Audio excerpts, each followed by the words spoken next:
প্রবাসীদের জন্য যদি কোনো আনন্দের খবর আসে আমার কাছে মনটা আনন্দে ভরে ওঠে, ভালো লাগে। এর কারণ কি জানেন? প্রবাসীদের পাঠানো অর্থে সোজা হিসাবে আমাদের দেশের অর্থনৈতিক চাকা চলমান, আমাদের অর্থনীতিটা টিকে আছে, আমরা টিকে আছি, বেঁচে আছি। আমরা যতই আমার টাকা বলি, আসলে এই টাকা প্রবাসীদের।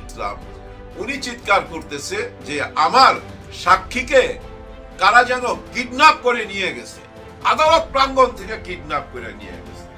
এই সাক্ষীটা এত গুরুত্বপূর্ণ, ওনার কথার উপরই নির্ভর করে আল্লামা সাইদি হুজুরের জীবন মৃত্যু। এরকম একটা গুরুত্বপূর্ণ সাক্ষী। শেখ হাসিনা দলীয় সরকারের অধীনে নির্বাচনের ব্যবস্থা প্রতিষ্ঠা করছে, যে তত্ত্বাবধায়ক সরকার ব্যবস্থা বাতিল করে যে শেখ হাসিনা দলীয় সরকারের অধীনেই নাকি নির্বাচন হবে এবং এটাই নাকি শ্রেষ্ঠ নির্বাচন হয়। সেই শেখ হাসিনা এখন কি দাবি করছে একটু শোনেন। আজিফ পর্দার অন্তরালে জামাত শিবির বাংলাদেশে বিরাট ঘটনা ঘটিয়ে দিয়েছে, যেটা কেউ জানে না।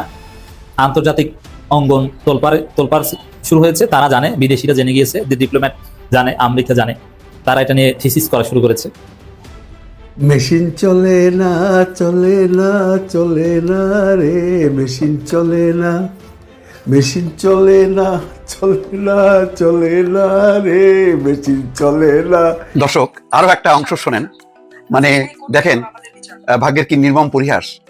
আজকে যেই শেখ হাসিনা দলীয় সরকারের অধীনে নির্বাচনের ব্যবস্থা প্রতিষ্ঠা করছে, যে তত্ত্বাবধায়ক সরকার ব্যবস্থা বাতিল করে যে শেখ হাসিনা দলীয় সরকারের অধীনেই নাকি নির্বাচন হবে এবং এটাই নাকি শ্রেষ্ঠ নির্বাচন হয়, সেই শেখ হাসিনা এখন কি দাবি করছে একটু শোনেন। ইউনুসকে পদত্যাগ করতে হবে, একটা নিরপেক্ষ সরকার করে তার অধীনে নির্বাচন দিতে হবে। যদিও আমি এখনো প্রধানমন্ত্রী, তবুও আমি বলবো জনগণ নির্বাচন চায়, হ্যাঁ নির্বাচন দিতে হবে, একটা কেয়ারটেকার গভর্নমেন্ট আলাদাভাবে তৈরি করি, ইউনুসের অধীনে না। দেখেন, মানে এটাই বলে ভাগ্যের নির্মম পরিহাস। আজকে তাকে দাবি করতে হচ্ছে যে কেয়ারটেকার সরকারের অধীনে নির্বাচন করতে হবে। আবার বলতেছে যদিও আমি প্রধানমন্ত্রী, তারপরও আমি চাই যে জনগণ যেহেতু নির্বাচন চাচ্ছে, নির্বাচন হইতে হবে, তার আগে ইউনুসকে পদত্যাগ করতে হবে এবং কেয়ারটেকার সরকারের অধীনে নির্বাচন হইতে হবে। হাই রে ভাই, দেখেন এই কেয়ারটেকার সরকার বা তত্ত্বাবধায়ক সরকার ব্যবস্থা বাতিলের কারণে একটা অন্ধকার নেমে আসছিল। 15টা বছর বাংলাদেশ অন্ধকারে নিমজ্জিত ছিল, গণতন্ত্র ছিল না, ভোটের অধিকার ছিল না, নির্বাচন হচ্ছে আসসালামু আলাইকুম দর্শক, নতুন একটি খবরে আপনাদের সবাইকে স্বাগতম। আশা করছি আপনারা ভিডিওর শুরুটা দেখেই বুঝতে পেরেছেন আজকের নিউজটা ঠিক কতটা গুরুত্বপূর্ণ হতে চলেছে এবং ঠিক কোন দিকটাকে ইঙ্গিত করছে। তাই বলবো দর্শক, যারা ভিডিওটি দেখতে শুরু করেছেন তারা অবশ্যই নিউজটি না টেনে সম্পূর্ণ মনোযোগ সহকারে দেখবেন, তাহলে এই বিষয় সম্পর্কে আসল তথ্যগুলো জানতে বা বুঝতে পারবেন। তো প্রিয় দর্শক, আমি আর কথা বাড়াবো না। ভিডিওর শুরুতে আপনাদের যেই ভিডিওগুলোর অংশবিশেষ দেখিয়ে শুরু করেছিলাম, সেই ভিডিওগুলোর বিস্তারিত আলোচনা দেখব। তবে তার আগে অনুরোধ, যারা এখনো চ্যানেলটি সাবস্ক্রাইব করেননি সকলে চ্যানেলটি সাবস্ক্রাইব করে পাশে থাকা বেল আইকন বাজিয়ে দিন, আর যারা ইতিমধ্যে সাবস্ক্রাইব করে রেখেছেন তাদেরকে অসংখ্য ধন্যবাদ। প্রিয় দর্শক, চলুন একটি লাইক দিয়ে আমরা ধারাবাহিকভাবে সবগুলো ভিডিওর বিস্তারিত আলোচনা দেখে আসি। প্রশ্নে চলে গেছিল, ভোটের নামে হয়তো একটা জালিয়াতি, একটা মানে হাস্যকর বিষয়ে পরিণত হয়েছিল ভোট নির্বাচন, এই কথাগুলো সেই শেখ হাসিনা আজকে বাটে পড়ে এখন দাবি করতেছে। তো আমি আসলে এটার একটা ওষুধ আছে। এটা ওষুধ কি? সব দলগুলো যদি একমত হতো, বলতো যে আগামী শেখ হাসিনা কয়টা করছে, 3টা, তো আগামী 10টা নির্বাচন হবে দলীয় সরকারের অধীনে। দেখি তখন কি বলতো, যখনই বলতো যে কেয়ারটেকার সরকারের অধীনে, তখন বল না, কেয়ারটেকার সরকার তো আপনি বাতিল করছেন, আপনি না দলীয় সরকারের অধীনে নির্বাচন, এটাই নাকি বিশ্বের মানে সর্বোৎকৃষ্ট মানদণ্ড, বিশ্বের সভ্য দেশে, গণতান্ত্রিক দেশে নাকি দলীয় সরকারের অধীনে নির্বাচন হয়। তো এখন দলীয় সরকারের অধীনে নির্বাচন হবে, তো আর দাবি দেওয়া যান, নির্বাচন কমিশন যান, নির্বাচন কমিশন, স্বাধীন নির্বাচন কমিশন তার মতন করে নির্বাচন করবে। এই কথাগুলি তো 15 বছর ধরে বলছে যখনই নাকি নির্বাচনের দাবি আসছে। হ্যাঁ, আজকে সেই শেখ হাসিনার মুখ থেকে উচ্চারিত হচ্ছে কেয়ারটেকার সরকার, নিরপেক্ষ নির্বাচন, সুষ্ঠু নির্বাচন, ডক্টর ইউনূসের পদত্যাগ। হ্যাঁ, কি আশ্চর্য ব্যাপার, যুগ পাল্টে গেছে, তাই না?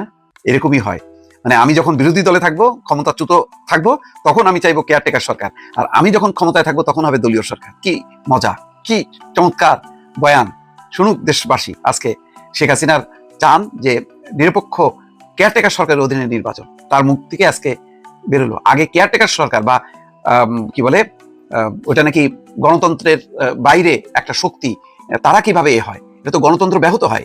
মাঝখানে গণতান্ত্রিক প্রক্রিয়ার মাঝখানে আবার অনির্বাচিতরা এসে তারা নির্বাচন দেবে, এটা তো গণতন্ত্র সম্মত না।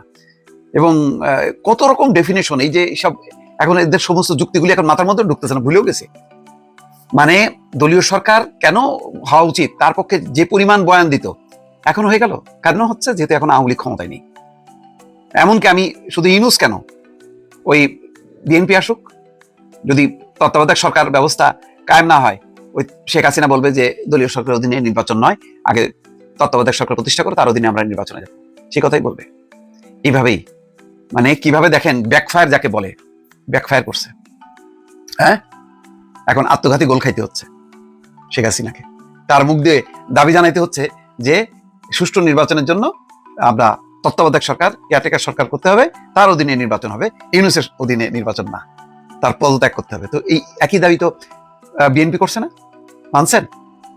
সব রাজনৈতিক দল বলছে না যে শেখ হাসিনাকে পদত্যাগ করতে হবে এবং তত্ত্বাবধায়ক সরকার অধীনে নির্বাচন চাই, সেই দাবি মানছিলেন না? মেনে কি করছেন? গুলি চালাইছেন, বন্দুক চালাইছেন, শত শত মানুষ মারা গেছে, মারা যায়নি, পঙ্গু হয়েছে, জেলে গেছে, মামলা দিয়েছেন, মিথ্যা মামলা। আর এখন মিথ্যা মামলা, আওয়ামী লীগের লক্ষ লক্ষ নেতা কর্মীদের বিরুদ্ধে মামলা, হ্যাঁ, কারাগারে নির্যাতন হচ্ছে, ইতিমধ্যে 30 জন মারা গেছে, কত রকম দুঃখের কথা, কাহিনী। 15 বছরের এই কাহিনী বিএনপির কাছে নাই, জামাতের কাছে নাই, তাদের কাছে, তার বিচার কে করবে? অ্যাজ ইফ পর্দার অন্তরালে জামাত শিবির বাংলাদেশে বিরাট ঘটনা ঘটিয়ে দিয়েছে, যেটা কেউ জানে না। আন্তর্জাতিক অঙ্গন তোলপাড় শুরু হয়েছে, তারা জানে, বিদেশিরা জেনে গিয়েছে, ডিপ্লোম্যাট জানে, আমেরিকা জানে, তারা এটা নিয়ে থিসিস করা শুরু করেছে। এরকম একটা ভাব, একটা কথা আছে না, যার বিয়ে তার খবর নাই, পাড়াপড়শির ঘুম নাই, এরকম। যে বাংলাদেশে এটা নিয়ে ওরকম, বাংলাদেশে আমরা তো দেখছি যে কি, কিন্তু বিদেশিদের ঘুম হারাম। তো এটা অবশ্য জামাতের জন্য ইতিবাচক এবং নেতিবাচক দুইটাই। দর্শক, আমরা আলোচনা করছি যে ডিপ্লোম্যাটের একটা নিবন্ধ, বাংলাদেশের মানুষ এটা নিয়ে চিন্তিত না, কিন্তু ডিপ্লোম্যাট এটা তো আন্তর্জাতিক একটা পত্রিকা। ডিপ্লোম্যাটের নিবন্ধে জামাতকে এমন ভাবে দেখানো হয়েছে, জামাত কি লিখেছে আমি সংক্ষেপে একটু বলছি। জামাত এখন মূল ক্ষমতাধারী গোষ্ঠীর একটিতে পরিণত হয়েছে। এটার একটা দিক অর্থ হচ্ছে যে জামাত ক্ষমতায় আসতে পারে, ক্ষমতা আসার জন্য রেডি, তারা ক্ষমতার কাছাকাছি পৌঁছে গেছে, মূল ক্ষমতাধার একটি গোষ্ঠী। তাদের সদস্যরা সরকারি বিশ্ববিদ্যালয় ও রাষ্ট্রীয় বিভিন্ন গুরুত্বপূর্ণ প্রতিষ্ঠানে নেতৃত্বের জায়গা দখল করেছে। দুইটা বিষয়, একটা হচ্ছে তারা নেতৃত্বের জায়গায় যেতে পেরেছে, আর হচ্ছে দখল করেছে। হয় দখল করে আবার কিভাবে?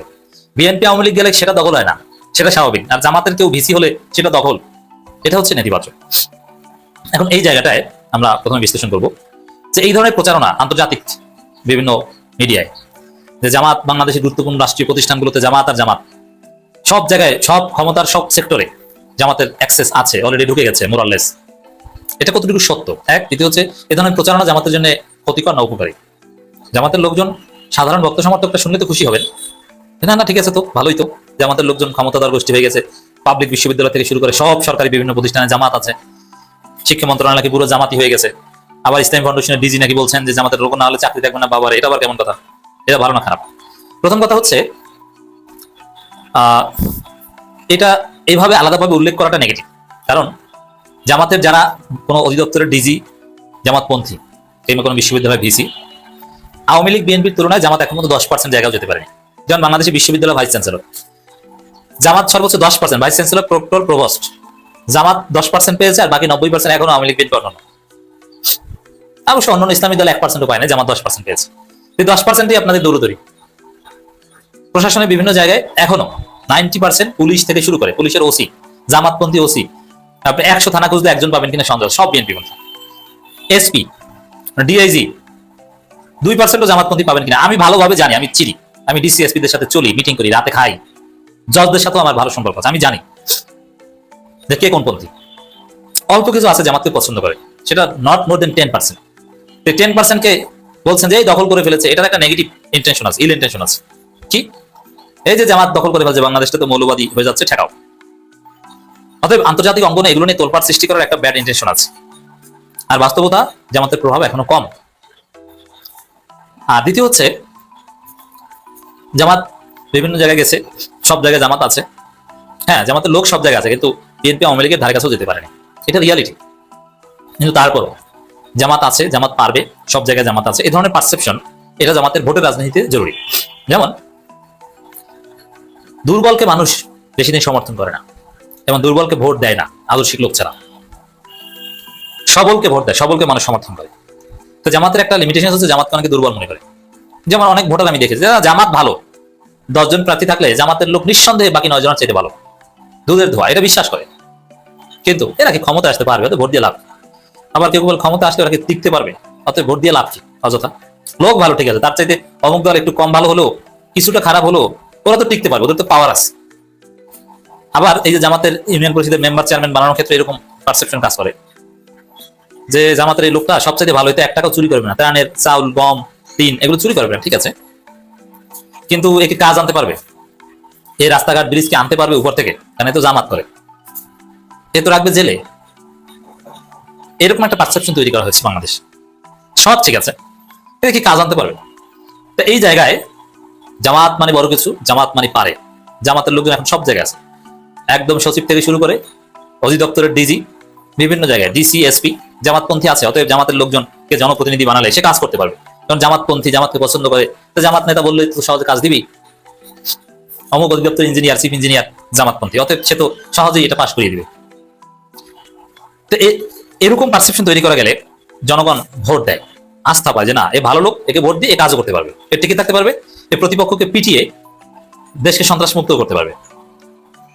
তো এই পারসেপশনটা জরুরি। তো এই জায়গায় এই ডিপ্লোম্যাটের যে নিবন্ধক, যে জামাত বড় বড় জায়গায় চলে গেছে, ক্ষমতা সব সেক্টরে জামাতের অ্যাক্সেস, রাষ্ট্রীয় বিভিন্ন বড় বড় প্রতিষ্ঠানের একদম নেতৃত্বে টপে জামাত আছে। তো এটা ভোটারদের ক্ষেত্রে ইম্পর্টেন্ট যে না, জামাতকে ভোট দিলে পারবে। কোন জায়গায় জামাত নেই? কয়েক বছর পর শুনবেন যে সেনাবাহিনী প্রধান হয়েছে জামাতপন্থী। আবার সাবেক শিবিরের গুপ্ত রাজনীতি তো আছেই, কে সাবেক শিবির বুঝেই না, শেখ হাসিনার কাজ পর্যন্ত চলে যেত সাবেক শিবির, এবং শেখ হাসিনা আশেপাশে থেকে শেখ হাসিনাকে জয় বাংলা করেছে। অতএব বাংলাদেশের রন্ধ্রে রন্ধ্রে সব জায়গায় সাবেক শিবির এবং জামাতের সমর্থক আছে। অতএব জামাতকে ভোট দিয়ে ক্ষমতা আনানো, দিস ইজ ইম্পর্টেন্ট। এখানে ডিপ্লোম্যাটের নিবন্ধে যেটা বলা হয়েছে, জামাত তাদের দীর্ঘদিনের রাজনৈতিক মিত্র বিএনপিকে ছেড়ে নতুনভাবে গঠিত ন্যাশনাল সিটিজেন পার্টির সঙ্গে জোট বেঁধেছে। এনসিপির সাথে জোট বেঁধেছে, এরকম ফরমাল কোনো জোট হয়নি, এটা ডিপ্লোম্যাট বলছে। তবে মিল আছে, বর্তমান রাজনীতির বিরোধপূর্ণ অবস্থানে এনসিপি জামাতের মধ্যে মিল আছে, নির্বাচন কখন হবে বা কখন হচ্ছে এইসব বিষয়ে মিল আছে। এনসিপি মূলত সেই ছাত্রনেতাদের দ্বারা গঠিত যারা শেখ হাসিনা বিরোধী আন্দোলনের নেতৃত্ব দিয়েছিল। এই জোট এখন বিএনপি থেকে ভিন্ন অবস্থান নিয়েছে এবং প্রফেসর মোহাম্মদ ইউনূসের নেতৃত্বে অন্তর্বর্তী সরকারের সংস্কার এজেন্ডাকে নিজেদের অনুকূলে নিতে চাইছে। তো দর্শক, এই জায়গায় হ্যাঁ, বিএনপির বিরুদ্ধে জামাতের যে অবস্থান বা বিএনপির যে বর্তমান অবস্থা এবং জামাত এবং শিবিরের ছেলেদের যে জয় জয়কর, তাদের পড়াশোনা, তাদের যে গতি, তাতে জামাত পরিচয় না হলেও বাংলাদেশের রন্ধ্রে রন্ধ্রে বিভিন্ন জায়গায় কয়েক বছরের মধ্যে শিবির ঢুকে যাবে এবং ক্ষমতায় এসে টিকে থাকার মতো উপযুক্ত। সিনেমা দেখছেন তো গতকালকে রাত্রে 9টায় নাইট শো, বাস সুপারহিট না, একদম সুপার বাম্পার। একটা দর্শকও এই সিনেমা দেখা খারাপ বলে নাই। এবং এই যে 55 মিনিট কেউ ওই সিনেমার থেকে বাইরে হিসু করতেও যায় নাই, কারণ চিন্তা করছে যদি হিসু করতে যাই এদিকটা ইলিয়াসের কোন কথাটা মিস করুম, দরকার নাই ভাই, দরকার হলে প্যান্টটাই হিসু করুম। কারণ যে সাবজেক্ট উনি স্টার্ট করছেন মেশিন নিয়ে, এই পুরুষ মানুষের মেশিনটাই তো সবচেয়ে বড় একটা সম্পদ, যার মেশিন চলে না তার জীবনের কোনো মূল্য নাই, একটা ব্যর্থ পুরুষ। যদিও সিনেমাটা অ্যাডাল্টদের জন্য ছিল, ইলিয়াসের কিন্তু বলে দেওয়া উচিত ছিল this film is made for only for adults, adult certificate দেওয়া উচিত ছিল। কারণ যে ধরনের কথাবার্তা সেখানে হয়েছে মেশিন টেশিন নিয়ে, যদি একটু মানে আন্ডারএজ ছেলেমেলে দেখে থাকে তাহলে ভাই নষ্ট হয়ে যাবো। ইলিয়াস ভাইকে রিকোয়েস্ট করবো এই ধরনের ভিডিও যখন করবেন তখন লেখা দিবেন নট ফর দ্য চিলড্রেন, হ্যাঁ, অ্যাডাল্ট সার্টিফিকেট দিয়ে দেবেন। সিনেমা অ্যাডাল্ট সার্টিফিকেট হয়, এটা ইউনিভার্সাল ছবি হয় নাই, বা ইউনিভার্সাল উইথ অ্যাডাল্টসও হয় না, এটা পুরো অ্যাডাল্টস একটা সিনেমা ছিল। কারণ আপনি যে সমস্ত টপিক্স নিয়ে আলোচনা করছেন ইলিয়াস সাহেব, খুব সেন্সিটিভ ব্যাপার। মানুষের টাকা পয়সা না থাকতে পারে, মানুষের ধন দৌলত না থাকতে পারে, মানুষের মান সম্মান না থাকতে পারে, কিন্তু বাড়িতে যদি ওয়াইফের কাছে মেশিন চালু করতে না পারে তাহলে তো ভাই, আচ্ছা আমার এই ভিডিওটা কিন্তু অ্যাডাল্টসের জন্য, আপনারা প্লিজ আশেপাশে পোলা বলে সহায় দেন, তাহলে ভাই জীবনে না হলে আত্মহত্যা করে, জানেন, সত্যি কথা বলতেছি। ইটস এ ভেরি মানে লজ্জার ব্যাপার আর কি, সোজা কথা। এবং এর জন্য পৃথিবীতে অনেক ধরনের ওষুধ বেরিয়েছে, কিন্তু এগুলো কামে এগুলো ফালতু। যে কথা বলে যে মুখটা বেরিয়েছে মেশিন চালু করার জন্য, এগুলো ফালতু কথা ভাই, এইগুলো কোনো কামেই দেয় না। ঐশ্বরিক শক্তি বা আল্লাহর দান যেটা আছে সেটা যখন আপনি হারাই ফেলবেন তখন কিছুই থাকবে না। যদিও রনি সাহেব কিন্তু হারায় নাই, রনি সাহেবের আরেক ওয়াইফ বলছে না তার মেশিন ওকে, কাজেই এখানে তাকে ছোট করা যাবে না, রনি সাহেবের মেশিন ঠিক আছে, এটা নিয়ে কোনো সন্দেহ নেই। এখন প্রশ্ন আসছে, এই যে সিনেমাটা দেখলাম আমরা কিছু শিখলাম? কিছুই শিখলাম না, নাকি শিখলাম? একটা জিনিস শিখলাম, যে কারোর মা বাবাকে নিয়ে কেউ যেন কখনো কোনো রকম অপমানজনক কথাবার্তা না বলে। আপনার সাথে আমার শত্রুতা আছে, আপনি আমাকে গালাগালি করেন, অবভিয়াসলি আমাকে গালাগালি করেন। যেমন আমি আমার ভিডিওতে, সকালের ভিডিওতে বলছিলাম কালকে যে যারা রনির ভিডিওতে কমেন্টস করে তারা সব বেজন্ম, আমি উইথড্র করলাম। এইভাবে আমার বলা উচিত হয় না, আমি তাদেরকে বেজন্ম বলার কোনো অধিকার রাখিনি। কার জন্ম কীভাবে হালাল না হারাম এটা একমাত্র আল্লাহ ছাড়া কেউ যায় না, সেই মা ছাড়া কেউ যায় না। I am sorry for that, যারা আঘাত পাইছে তাদেরকে আমি সরি বললাম ভাই, আমি এটা স্লিপ অফ টাং হয়ে গেছে, আমি উইথড্র করলাম। তো যেটা কথা হলো যে মাকে নিয়ে যখন মানুষ কথা বলে তখন কারোর পায়ের নিচে মাটি ঠিক থাকে না, মনে হয় পাটিটা ফাঁক হয়ে যাক, আমি ভিতরে চলে যাই। কারণ পৃথিবীতে সন্তান মাকে যে কতটুকু ভালোবাসে, যাদের মা আছে তারা তো বোঝেই, যাদের মা নাই তারা আরও বেশি বোঝে। আমি আমার মাকে হারিয়েছি বহু বছর আগে, বহু বছর হয়ে গেছে, প্রায় 20 বছর, আমার স্পষ্টত মনে আছে। যাক, আমার কথা বাদ দিই। আমি ওই ভিডিওতে যে দেখলাম অনেকেই লিখতেছেন বা অনেকেই বলতেছেন যে আচ্ছা, এই যে রাত 9টার শো কি রনি ভাই দেখছে? আমার তো মনে হয় দেখছে, 100% দেখছে। কারণ এত বড় সিনেমাটা, এত পাবলিশওয়ালা একটা সিনেমা হলে আসতেছে এবং সেই ছবির আর্টিস্ট মানে রনি ভাই দেখবে না তা কিন্তু হয় না। আচ্ছা, উনি দেখার পর কেমন ফিল করতেছে? ওনার তখন মনে হচ্ছে আমি কি ভুলটাই যে করলাম, ইলিয়াস সেভাবে খোঁচাটা দিলাম, আমার তো শেষ করে দিল। মনে হচ্ছে না না না, উনি পাত্তাও দেয় নাই। উনি পাত্তাও দেন, তার বড় প্রমাণ কি জানেন? ওই দিনই মানে গতকালকে রাত্রে 9টার সময় এটা পাবলিশ হয়েছে, উনি তার 3 ঘন্টা পরে একটা ভিডিও পাবলিশ করে দিচ্ছে এই দেশের রাজনীতি নিয়ে কথাবার্তা বলে। 100 বছর ইল্লু বিল্লুর কথা বলে দিচ্ছে যে ইল্লু বিল্লুরা দেশটা ডুবাইতেছে। তার মানে এই যুদ্ধ চলবে, এই সিনেমার মানে একটার পর একটা পর্ব হবে। আপনারা তো কালকে এক পর্ব দেখছেন, আবার পর্ব হবে, কারণ ইল্লু বিল্লুকে এখনো রনি সাহেব ছাড়ে নাই, উনি পাত্তাও দেয় না। ওনার যে এতগুলো কথা বলছে, উনি ওনার পৌরসত্ব বজায় রাখছে। উনি তো মনে মনে ভাবতেছে, আরে বেটা, আমি তো এক বউয়ের কাছে মেশিন হারাইছি, আরেক বউয়ের কাছে তো মেশিন ঠিকই চালু রাখছে, আমার মেশিন তো ঠিকই চালু আছে। সুতরাং উনি পাত্তা দেয় না। যদি পাত্তাই দিত তাহলে কালকে ওই ভিডিওটা সে করতো না, এবং ওই ভিডিওতে সে ইল্লু বিল্লুর নামটা বলতো না, সেই প্রসঙ্গেই আসতো না। আসছে, ওর সাহস আছে, ওর সাহস আছে। কারণ ওরও তো কিছু ভক্তগুলো আছে রে ভাই। এই ইলিয়াস সাহেবের যেমন হাজার হাজার দর্শক আছে, ভক্তগুলো আছে, তার নাই? আপনারা তার ভিডিওকে দেখেন, তারই কেন বহু মানুষ তাকে সাধুবাদ দিচ্ছে, কমেন্ট দিচ্ছে, বলছে সবার বাঘের বাচ্চা লাগাই যান। কারণ ইলিয়াসের তো প্রচুর শত্রু আছে। আমরা কারণ শত্রুতা, কারণ মিত্রতা নিয়ে কথা বলতেছি না, আমি টোটাল ব্যাপারটা বলছি এই জন্য যে রনি সাহেব তার মাকে নিয়ে কথা বলছে। দ্যাটস ওয়াই আমি এই গতকালকের ভিডিওটা বানাইছি, এবং এখনো এই ভিডিওটা বানাইতাম না যদি দেখতাম যে রনি সাহেব আজকে ওই ঘটনার পরে বা 9টার নাইট শো হবার পর কোনো ভিডিও বানায় নাই, কোনো কথা বলে নাই, বা ভিডিও বানায় নাই, সে ইলিয়াস হোসেন সম্পর্কে কোনো কথা বলে নাই। ধরে নিতাম ব্যাপারটা এখানেই শেষ, কিন্তু ব্যাপারটা এখানে শেষ হইল না। হলো, তার প্রমাণ হইলো, সে আবারও খোঁচাইলো, আবারও সে ইল্লু বিল্লুর কথা বললো, এবং এটা নিশ্চয়ই ইলিয়াস হোসেন ছাড়বে না। এখন দেখা যাক সামনে কি হয়। সিনেমার গল্পের সাথে সিনেমার ট্রেলারের খুব একটা মিললে, গল্প আমরা যারা ট্রেলারে আমরা যারা আভাস পাইছিলাম, গল্প এসে দেখলাম আরও বিরাট, আরও সুন্দর আকার একটা স্ক্রিপ্ট। সেই স্ক্রিপ্টে যেমনটি দেখলাম, রনির অফিসে নায়িকা আসলো, বলে রনির সেকেন্ড ওয়াইফ আসলেন, তারপরে উনি পুলিশে ফোন করলেন, পুলিশ আসলেন। এটা নাকি মাস দেড়েক আগের ঘটনা। পুলিশ আসা, পুলিশকে আবার উনি কাবিননামা দেখাইলেন, মানে পুরো সিনেমা কি তো পুলিশ কাবিননামা দেখে রনি সাহেবকে বুঝালেন, স্যার আপনি তো ভুল করতেছেন, উনি তো আপনার ওয়াইফ, ইত্যাদি ইত্যাদি। তাকে অ্যারেস্ট করে সে পারলো না, পুলিশ চলে গেলো। তারপরে আবার মিটিং হলো, এই নায়িকা মানে রনির সেকেন্ড ওয়াইফ তার আম্মার কাছে চলে গেলো, মানে তার শাশুড়ির কাছে, মানে রনির মার কাছে চলে গেলো। ওইখানে আবার একটা মিটিং হলো, তার মা আবার তার সাপোর্টে ছিল। ওই তো এগুলোর পরে থানা পুলিশ নিয়ে এই সময় একটা বিরাট সাসপেন্স, ঢং করে রনি সাহেব তাদের তালাক দিয়ে দিল। বাস, তালাক দিয়ে দিল, তো কিছু বলার নেই।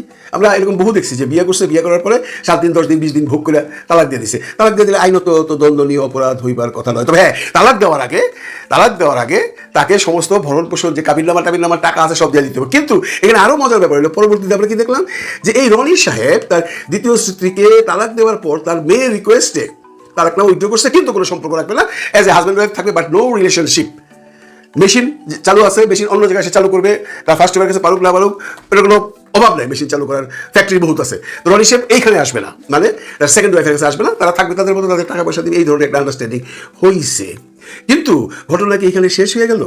না, ঘটনা এখানে শেষ হয়ে গেল না। ইলিয়াস সাহেব কিন্তু থ্রেট করে দিছে যে এই মহিলা এখন মামলায় যাবে, নারী ও শিশু দমন পীড়ন মামলা। যদি কি আছে ভাই, যেটা বেল নাই, যদি এই মামলা হয় তাহলে তো রনি সাহেব মনে হয় ফেসে যাবে। কারণ আপনি একজন মুসলিম মহিলাকে বিয়ে করে তারপরে তাকে যদি প্রপার মর্যাদা না দেন এবং তাকে যদি আপনি অ্যারেস্ট করে দিতে চান, তাহলে মনে হয়, আমি জানি না, আইন তো পড়ি না, আইনের ছাত্র আমি না, যেন বুঝি আর কি। দর্শক, আশা করি সবগুলো ভিডিওই আপনি মনোযোগ সহকারে দেখেছেন। সেই সাথে দর্শক, এই ভিডিওগুলো সম্পর্কিত যদি কোনো তথ্য বা মতামত থাকে তাহলে অবশ্যই কমেন্টস করে জানিয়ে দিন। এতক্ষণ সাথে থাকার জন্য ধন্যবাদ। আবার দেখা হবে আগামী ভিডিওতে কোনো নতুন টপিকস নিয়ে। সকলের সুস্বাস্থ্য কামনা করে বিদায় নিচ্ছি। আল্লাহ হাফেজ।